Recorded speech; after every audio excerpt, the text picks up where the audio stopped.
Good morning, everyone. This is Shiv Shankar Pathak, and you are watching Geography with SS. In this video, we will talk about land resources. So let's start. Land resource. We live on a land. We perform our economic activity on a land, and we use it in a different ways. तो हम लोग land पे ही रहते हैं, उसको different way में use करते हैं, अपना इकोनॉमिक एक्टिविटी सब चीज़ लैंड पे ही होता है.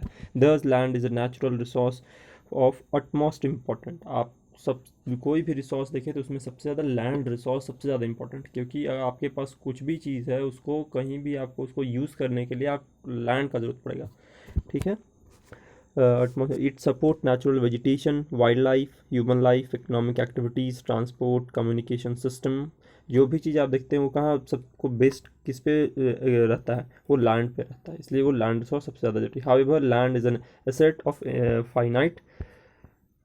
Finite magnitude. लैंड जैसा क्या है, फाइनाइट मैग्नीट्यूड मतलब कि फिक्स्ड है, आप बढ़ा नहीं सकते. किसी कंट्री के पास जितना है वो उतना ही रहेगा. या तो वो कब्जा कर ले तब एक्सपेंशन की पॉलिसी अपनाए तब बढ़ सकता है. तो फाइनाइट है जब तक वो किसी और का कब्जा न कर ले. ठीक है. तो लैंड एक फाइनाइट रिसोर्स है, मैग्नीट्यूड का है. Therefore, it is important to use the available land for various purposes with a careful planning. तो जो भी लैंड है वो फिक्स है, क्योंकि तो उसको यूज़ करने का एक प्रॉपर प्लानिंग के साथ, अगर अनप्लान्ड वे में करेंगे तो ज़रूरत कोई चीज़ लैंड का बर्बादी हो जाएगा. कल जहाँ कुछ और बन सकता था वहाँ पे हम एग्रीकल्चर ही करेंगे, जहाँ एग्रीकल्चर नहीं करना था वहाँ भी एग्रीकल्चर ही करते रहेंगे. तो रोड का बना रहे हैं तो जहाँ सब जगह रोड ही बना देंगे तो फिर उसका ज़रूरत नहीं था, फिर भी वो रोड है. इसका मतलब क्या, किसी चीज़ पे किसी और चीज़ में वो लैंड यूज़ हो सकता है, एग्रीकल्चर भी हो सकता था, तो उसके जगह हम लोग रोड बना दिए तो वो बर्बादी हो गया अगर ज़रूरत नहीं था. तो इसलिए केयरफुल प्लानिंग होना चाहिए. India has a land under variety of relief features. India में जैसे आप जानते हैं वेराइटी ऑफ रिलीफ है, उसी के अंदर उस वो भी लैंड में ही काउंट होगा. तो माउंटेन्स है, प्लेट्यूज है, प्लेन एंड आइसलैंड भी है.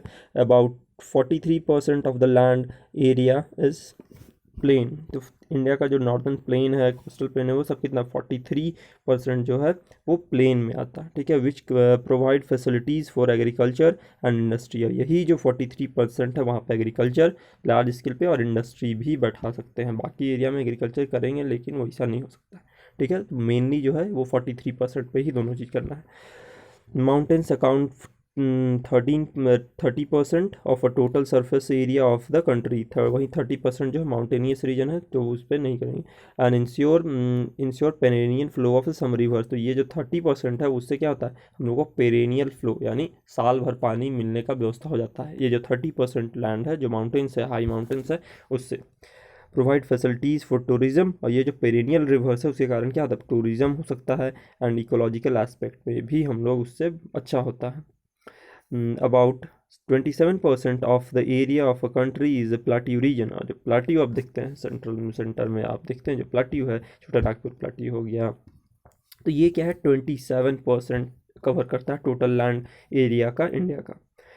It possesses rich reserve of mineral. यही जो 27% है वहाँ पे मिनरल आपको मिलेगा, फॉसिल फ्यूल्स मिलेगा और फॉरेस्ट भी मिलेगा ये एरिया में, जो आपको प्लाट्यू रीजन है.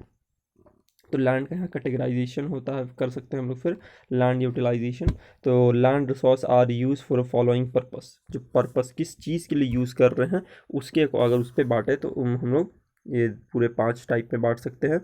तो फर्स्ट जो डिवीज़न है वो फॉरेस्ट लैंड. जो भी एरिया फॉरेस्ट है, परमानेंट फॉरेस्ट है या फॉरेस्ट डिक्लेयर कर दिया गया है, कि डिमार्केट कर दिया है कि ये फॉरेस्ट लैंड है, तो वो उसको फॉरेस्ट बोलेंगे. ठीक है. Land not available for cultivation. Not available for cultivation दो टाइप में हो सकता है, एक बैरन और एक वेस्टलैंड, जहाँ कभी खेती नहीं होता और जो खेती नहीं हो सकता. ठीक है, बैरन है.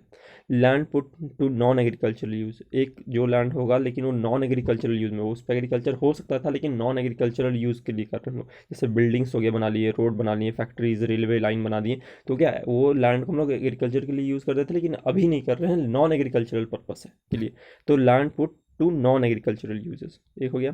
फिर थर्ड डिवीजन है other uncultivated land excluding the fallow land. Fallow land में तो जो हमेशा यूज़ कर रहे हैं, जो हर साल जिस पे खेती हो रहा है उसको फैलो लैंड बोलते हैं. ठीक है. तो नॉन हो गया. थर्ड क्या था, अदर कल्टिवेटेड लैंड। तो परमानेंट पैस्चर और ग्रेजिंग, जो हमेशा के लिए पैस्चर रहा है अभी तक, जो हमेशा साल भर उस पर ग्रासेस रहते हैं, वो कैटल्स को वहाँ पे आप चराने के लिए भेजते हैं, जिसे गौचर पुराने हाल तक, मतलब इंडिपेंडेंस के पहले तक गौचर का व्यवस्था था हर गांव में, गाय वहाँ जाती थी, चरती थी, और वो किसी का कॉमन प्रॉपर्टी होता था, किसी का नहीं होता था, वो सब पूरे गांव का प्रॉपर्टी होता था, कम्युनिटी का प्रॉपर्टी होता था। तो वो हो गया क्या, permanent pasture and grazing land. Land under miscellaneous tree crops, तो कुछ एरियाज में वो हमेशा वो क्रॉप किया गया, लेकिन ट्री को प्लांटेशन किया गया, प्राइवेट लैंड है लेकिन वो ट्री को उस पर ट्री प्लांटेशन करके रखा हुआ गया, ठीक है। Land under miscellaneous tree crop and groves not including net sown area, ये इसको क्या होता है, नेट्स ऑन एरिया में कैलकुलेट नहीं करते हैं, ठीक है। Culturable waste land left cultivated for more than 5, uncultivated for more than 5 year, जो ऐसा लैंड है वो उस पर खेती होता था, लेकिन पिछले 5 साल से ज़्यादा, 5 साल और 5 साल से 5 साल से ज़्यादा से उस पर खेती नहीं हुआ, तो उसको क्या बोलेंगे, कल्चरल वेस्ट लैंड। कोई आपके पास खेत है, उसको आप 5 साल तक उससे पे खेती नहीं की, तो वो हो गया कल्चरल वेस्ट लैंड, वो फेलो लैंड नहीं रहेगा, ठीक है। फिर फेलो लैंड का मतलब हो गया करंट फेलो, दो टाइप में इसको बांटेंगे, करंट फेलो और अदर देन करंट फेलो। तो करंट फेलो का मतलब लेफ्ट विदाउट कल्टिवेशन फॉर 1 और less than 1 year, 1 agricultural year, तो 1 साल या 1 साल से कम, 1 साल खेती किए हैं लेकिन अगला साल उस पर खेती कोई कारण नहीं हो पाया, या उससे भी कम, बीच में एक सीजन किए, खरीफ क्रॉप कर लिए लेकिन रबी क्रॉप नहीं किए, तो ये क्या होगा, करंट फेलो हो गया, ठीक है। और अदर देन करंट फेलो, तो इसका मतलब left cultivated for past 1 to 5 year, अगर 5 ईयर से ज़्यादा हो गया तो क्या हो गया, कल्चरल वेस्टलैंड, लेकिन 5 साल से कम और 1 साल से ज़्यादा रह गया तो उसको बोलेंगे अदर देन करंट, और 1 साल से अगर कम तो उसको करंट फेलो बोलेंगे, ठीक है। तो 5 साल से ज़्यादा हो गया, सबसे कम हो गया जो आपका हो गया करंट फेलो लैंड हो गया, वो 1 साल या 1 साल से कम, फिर आता है 1 से 5 साल, उसको बोलेंगे अदर देन, 5 साल या 5 साल से ज़्यादा हो गया तो उसको करंट वेस्टलैंड बोल देंगे, उस पर वेस्ट हो गया है वो। फिर आता है नेट सोन एरिया, जो area sown more than once in a year, area आप उस पर रबी भी कर रहे हैं, खरीफ भी कर रहे हैं और जायद भी कर ले रहे हैं, या जायद छोड़ रहे हैं, तब पर भी उसको नेट सोन में ही बोलेंगे, ठीक है, क्योंकि वो साल में 2 बार हो जा रहा है यूज़, हमेशा परमानेंट यूज़ में रहा है, लगातार यूज़ हो रहा है, तो उसको बोलेंगे net sown area, area sown more than once in a year, once in an agricultural year plus net sown area is a known for a gross crop area, इसको ग्रॉस क्रॉप्ड एरिया बोलते हैं, ठीक है। Land use pattern in India, तो land use pattern in India का क्या बात करते हैं भाई, तो the use of land is determined both physical factors such as topography, climate, soil type as well as human factor. तो जो लैंड का जो यूज़ है वो डिटरमाइन करता है कैसे, फिजिकल फैक्टर पे भी करेगा, वहाँ का टोपोग्राफी कैसा है, तो उस पर लैंड यूज़ का पैटर्न, अगर कोई एरिया में फॉरेस्ट का लैंड है तो वहाँ पे आप खेती जाके तो नहीं कर सकते हैं, कोई पहाड़ी इलाका में, तो जो फिजिकल फीचर है वहाँ का टोपोग्राफी है उस पर डिटरमाइन होता है कि वहाँ का लैंड यूज़ क्या होगा, ठीक है। और वही as well as human factor भी अफेक्ट करता है, वहाँ का पॉपुलेशन कितना है, पॉपुलेशन का डेंसिटी कैसा है, पॉपुलेशन बहुत ज़्यादा लेकिन डिस्पर्स्ड है तो क्या, उस पर हम लोग नहीं कर, उस पर दूसरा टाइप का यूज़ होगा उस लैंड का। टेक्नोलॉजी कैसा है, टेक्नोलॉजी हाई टेक्नोलॉजी रीजन है, वहाँ पे बहुत ज़्यादा टेक्नोलॉजी यूज़ हो रहा है, इसराइल जैसा देश है जहाँ हर चीज़ में टेक्नोलॉजी, एग्रीकल्चर में भी टेक्नोलॉजी है। कल्चर वहाँ का ट्रेडिशन कैसा है, तो उस पर भी डिपेंड करता है कि वो लैंड का यूज़ कैसे होगा, कोई कल्चर में कोई चीज़ बहुत ज़्यादा टैबू माना जाता है, कोई कल्चर में उसको अच्छे से उस सेम चीज़ को आप किसी और कल्चर में एक्सेप्ट कर सकते हैं, तो वो कल्चर भी अफेक्ट करता है लैंड यूज़ पैटर्न को, ठीक है। Total geographical area of India is 3.28 million square kilometre, तो इंडिया का टोटल एरिया कितना है, 3.28 million square kilometre. Land use data however is available only for 93% of the total geographical area, ये जो 93% बाकी सब जो पीओके का रीजन हो गया, अक्साई चिन का रीजन हो गया, ये सब एरिया जो है उसका लैंड यूज़ आपको पता नहीं है, ठीक है। वो सब पे कब्जा है तो उसको वहाँ पे जाके आप डेटा इकट्ठा नहीं करते, तो वो 93% का ही हमारे पास डेटा है, ठीक है। Total geographical area because of the land use reporting from most of the north east state except Assam has not been done fully. Moreover, some area of Jammu and Kashmir occupied by Pakistan and China have also not been surveyed. जो area अब असम का है उसका कोई north east में सिर्फ असम का ही हो पाया, बाकी एरिया जो है वो क्या बहुत ज़्यादा घने हैं, तो वो वहाँ पे आप नहीं कर पा रहे हैं, सैटेलाइट का यूज़ होगा तब शायद हो। अब सैटेलाइट का यूज़ रहा तो थोड़ा बेटर हो जाए, जीआईएस का यूज़ करके कर सकते हैं हम लोग, ठीक है। जीआईएस का यूज़ बहुत ज़्यादा यूज़ है प्रेजेंट टाइम में। तो जो फिर हो गया आपका पाकिस्तान और चाइना जो कब्जा कर लिया, उसका भी सर्वे नहीं पाया, तो लैंड यूज़ डेटा नहीं है हमारे पास, तो हम लोग वहाँ पे लैंड यूज़ डिटरमाइन नहीं कर पाते हैं। तो लैंड, सेकंड बात करते हैं, the land under permanent pasture has also decrease. जो परमानेंट पास्चर जो था, जिसको हम गौचर बोलते थे, वो आज़ादी के बाद अचानक से कम हुआ। क्यों कम हुआ? क्योंकि आप जानते होंगे विनोबा भावे जो थे, वो एक आंदोलन चलाए थे, भूदान आंदोलन। तो भूदान आंदोलन में क्या हुआ, लोगों तो अपना दान किए ही जिनके पास हाई ज़्यादा प्रॉपर्टी था, लेकिन सरकार ने भी उस पर इनिशिएटिव लेके बहुत ज़्यादा अपना जो गौचर था उसका लोगों को देना, बांटना स्टार्ट कर दिया। जो इसके घर के बगल में था या फिर जो उस पर जाके पहले खेती कर लिया, वो और वो दिखाया कि मेरे पास पहले से कभी लैंड नहीं था या कम था, तो उसको वो लैंड अलॉट कर दिया जाता था, ठीक है। लैंड तो उसके कारण जो गौचर जो था, वो जो परमानेंट पैस्चर था, उसका बहुत ज़्यादा कमी हो गया। आज के टाइम में आप कहीं भी नहीं देखिएगा, बहुत कम ही, ऐसे दो चार जगह मिल जाएंगे, बहुत कम रीजन में गौचर वाला व्यवस्था बचा हुआ जो परमानेंट पैस्चर था, ठीक है। अब सभी जगह से ख़त्म हो गया। how are we able to feed our huge cattle population on this pasture land, and what are the consequences of it? इस अगर ये नहीं है तो इसका क्या consequences होगा, आप जानते होंगे। अगर आपके पास नहीं है, आप नहीं दे, आपके पास पैस्चर लैंड ही नहीं है, तो आप कैटल कैसे रखिएगा? तो आपका डेयरी प्रोडक्ट कम हो जाएगा। तो आपका पहले हर घर में आप गाय देखते थे, लेकिन आज पैस्चर लैंड ही नहीं है, तो आप गाय को रखना बहुत ज़्यादा आपको हर चीज़ के लिए डिपेंड होना पड़ेगा मार्केट पे। तो आप रखना पसंद नहीं करेंगे, क्योंकि आपका जितना लागत है उससे भी कम होगा, उस आप फ़ायदा नहीं हो पाएगा, आपको घाटा होने लगेगा, तो आप रखना बंद कर दीजिएगा, ठीक है। इसका कॉन्सिक्वेंसेस यही सब है। Other than most of the other than the current fallow land are either of poor quality or cost of cultivation is of such a high is very high। तो अदर देन जो वहाँ पे है current fallow land, other than वहाँ पे क्या है, वो वाटर वहाँ पे अवेलेबल नहीं होता। मेन वही ऊंचा इलाका होता है, बैरन रहता है, तो वो क्या है, वो वहाँ पे आप कल्टीवेशन कर सकते हैं, लेकिन उसका कॉस्ट जो है ना, उस पर बहुत ज़्यादा आपको इनपुट देना पड़ेगा। आप नॉर्मली वहाँ पानी पहुँचा नहीं सकते हैं, जैसे नहर से ले लिए, कैनाल से ले लिया और पानी अपने आप चढ़ जाए वहाँ पे पहुँच जाए, वैसा नहीं होता है। तो उसका जनरली यही होता है कि आपको डीजल पंप या पंप लगा के आपको काम करना पड़ेगा, तो वहाँ पे आपको पहुँचाना ही बहुत मुश्किल हो जाएगा, और लैंड का क्वालिटी भी कम रहता है, तो आपको खाद देना पड़ेगा, तो इनपुट बहुत ज़्यादा लग जाएगा, इसलिए वहाँ पे प्रोडक्शन, कॉस्ट ऑफ प्रोडक्शन बहुत ज़्यादा हो जाएगा, इसलिए छोड़ दिया जाता है सब को, ठीक है।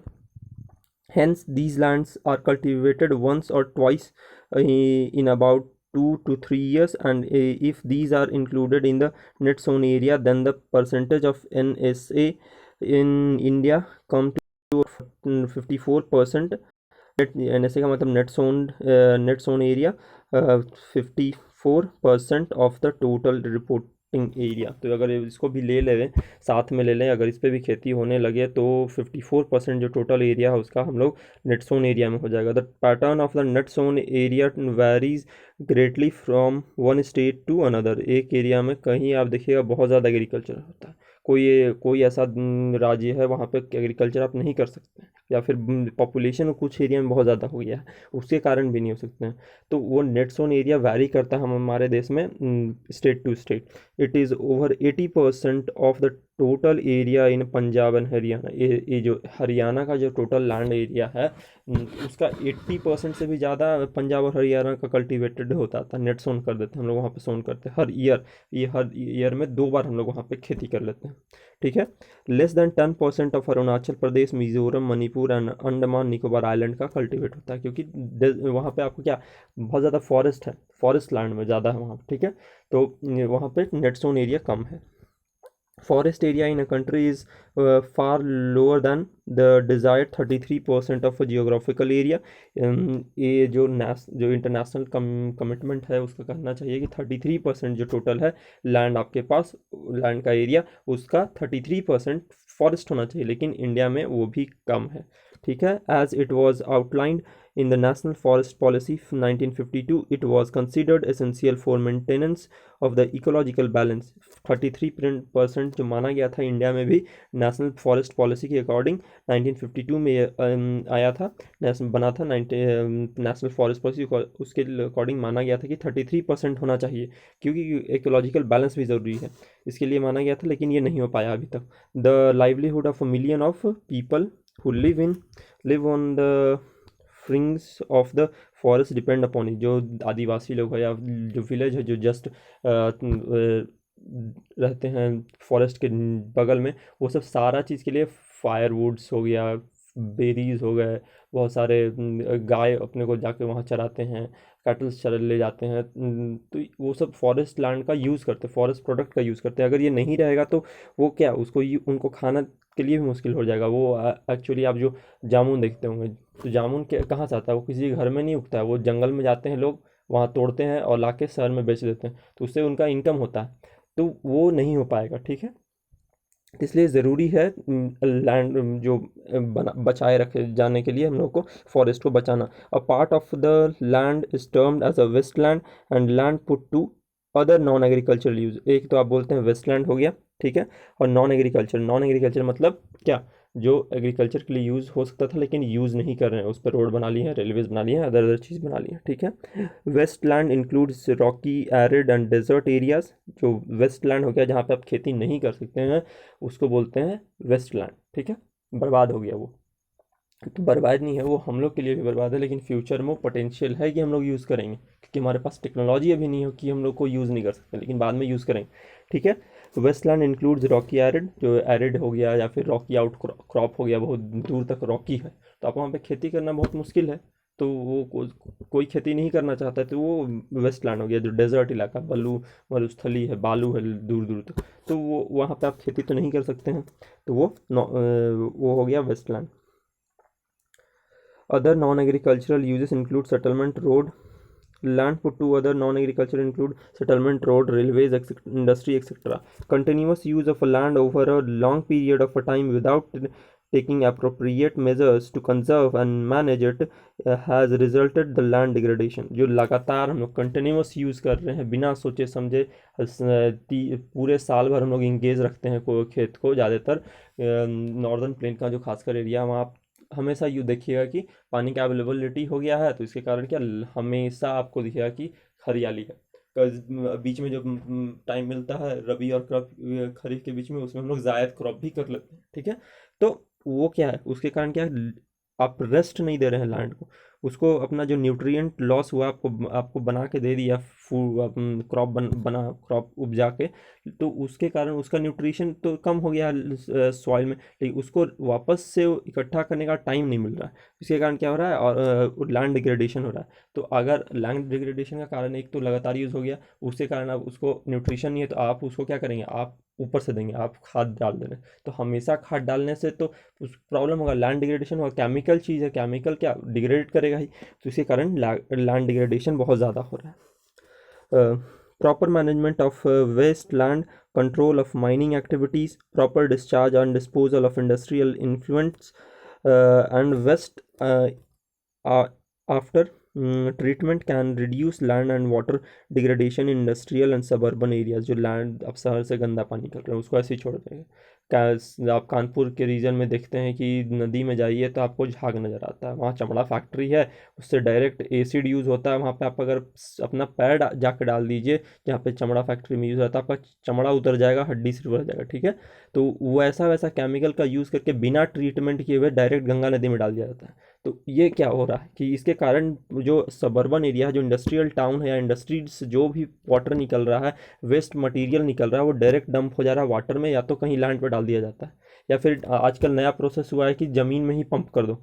आप देखेंगे जो पंजाब का रीजन, वहाँ पे शहर में जो बड़े बड़े प्लांट बनते हैं, उसके जो कारखाने बन रहे हैं, उन लोगों ने क्या इनिशिएटिव लिया कि ज़मीन में डाल देते हैं. उसके कारण क्या कि आसपास का पूरा जो रीजन है उसका अंडरग्राउंड जो वाटर टेबल है, वो लेवल है, अंडरग्राउंड वाटर है, वो पूरा प्रदूषित हो गया. उसके कारण कैंसर हो रहा है बहुत ज़्यादा. आप दिल्ली के आसपास देखिएगा, हरियाणा में न्यूज़ आया था लास्ट ईयर, हम देखे थे. तो यही सब कारण है कि बहुत दिक्कत हो रहा है, तो इसके कारण एक प्रॉपर प्लानिंग का ज़रूरत है. ठीक है, प्रॉपर डिस्चार्ज, प्रॉपर उसका यूज़ एक मेथड के जरिए उसका ट्रीट किया जाए, तब उसको नदी या अंडरग्राउंड में डिस्चार्ज किया जाए। ठीक है, फिर हम लोग नेक्स्ट वीडियो में देखेंगे soil as a resource. Thank you.